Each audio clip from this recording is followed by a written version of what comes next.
नमस्कार विद्यार्थी मित्र मैत्रिणींनो, कसे आहात? मजेत आहात ना? ज्ञानेश्वरी विद्या मंदिर या शैक्षणिक संकुलामध्ये तुम्हा सर्वांचं स्वागत आहे. विद्यार्थी मित्रांनो, तुम्ही आपल्या ज्ञानेश्वरी विद्या मंदिर व स्वामी समर्थ ई लर्निंग या युट्यूब चॅनेल्सला सबस्क्राईब केले का? जर सबस्क्राईब केलं नसेल तर लगेचच सबस्क्राईब करून घ्या व सबस्क्राईब समोर जे नोटिफिकेशन आहे त्याला हिट करा, जेणेकरून आपल्या चॅनेलवरती अपलोड होणारे नवनवीन शैक्षणिक व्हिडिओज, भाषण, निबंध, छान छान गोष्टी सगळ्यात आधी तुम्हाला पाहायला मिळतील. तर चला आज आपण पाहूयात गुढीपाडवा मराठी नवीन वर्ष याविषयीचा माहिती निबंध. काय? गुढीपाडवा मराठी नववर्षाचा आनंदोत्सव. चला पाहूयात. भारत हा सणांचा देश आहे. प्रत्येक सणामागे काही ना काही ऐतिहासिक, धार्मिक आणि सांस्कृतिक महत्व दडलेले आहे. महाराष्ट्रातील सर्वात महत्वाचा आणि आनंदाने साजरा केला जाणारा सण म्हणजे गुढीपाडवा. हा सण मराठी नववर्षाची सुरुवात दर्शवतो. चैत्र महिन्याच्या शुद्ध प्रतिपदेला गुढीपाडवा साजरा केला जातो. हा दिवस आनंद, उत्साह आणि नवीन सुरुवातीचे प्रतीक मानला जातो. गुढीपाडवा हा सण नवीन वर्षाची सुरुवात दर्शवतो. या दिवशी घराघरात गुढी उभारली जाते. गुढी ही विजय, समृद्धी आणि आनंदाचे प्रतीक आहे. पौराणिक कथेनुसार या दिवशी भगवान ब्रह्मदेवांनी सृष्टीची निर्मिती केली असे मानले जाते.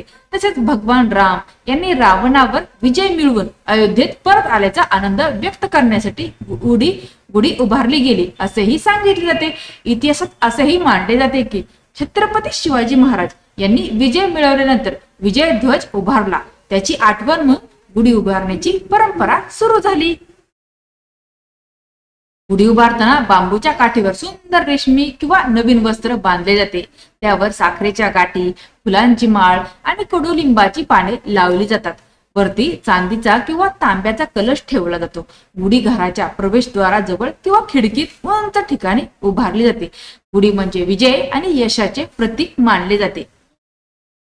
गुढीपाडव्याच्या दिवशी सकाळी लवकर उठून आंघोळ करून नवे कपडे घातले जातात. घर स्वच्छ करून सुंदर रांगोळी काढली जाते.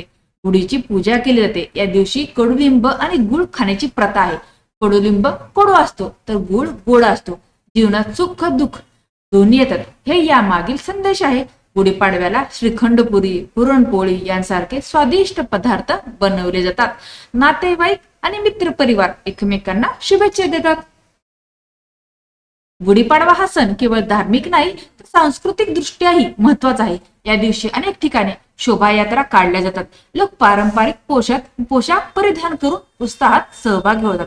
महाराष्ट्रात हा सण मोठ्या उत्साहात साजरा केला जातो. हा दिवस नवीन संकल्प करण्यासाठी योग्य मानला जातो. अनेक लोक या दिवशी नवीन व्यवसाय सुरू करतात किंवा नवीन कामाची सुरुवात करतात. गुढीपाडवा हा सण वसंत ऋतूमध्ये येतो. या काळात झाडांना नवीन पालवी फुटते, फुले उमलतात आणि वातावरण प्रसन्न होते. त्यामुळे हा सण निसर्गाच्या नवचैतन्याचेही प्रतीक आहे. शेतीप्रधान देश असल्यामुळे शेतकऱ्यांसाठीही हा सण महत्वाचा आहे. नवीन पिकांची सुरुवात आणि आशेचा किरण या सणातून दिसून येते. गुढीपाडवा आपल्याला नवीन सुरुवात करण्याची प्रेरणा देतो. जीवनात कितीही अडचणी आल्या तरी विजय मिळवण्याची जिद्द ठेवावी असा संदेश हा सण देतो. हा सण आपल्याला एकमेकांशी प्रेमाने आणि आनंदाने राहण्याची शिकवण देतो. गुढीपाडवा हा आनंद, विजय आणि समृद्धीचा सण आहे. मराठी संस्कृतीची ओळख असलेला सण प्रत्येकाच्या जीवनात नवीन आशा आणि उत्साह घेऊन येतो. चला आपण सर्वजण गुढी उभारून नवीन वर्षाचे स्वागत करूया आणि यश, आनंद व समाधानाने भरलेले जीवन जगण्याचा संकल्प करूया. तर अशा प्रकारे गुढीपाडवा नववर्ष याविषयीचा निबंध माहिती संपलेली आहे. तुम्हाला आजचा हा निबंध माहिती आवडली का?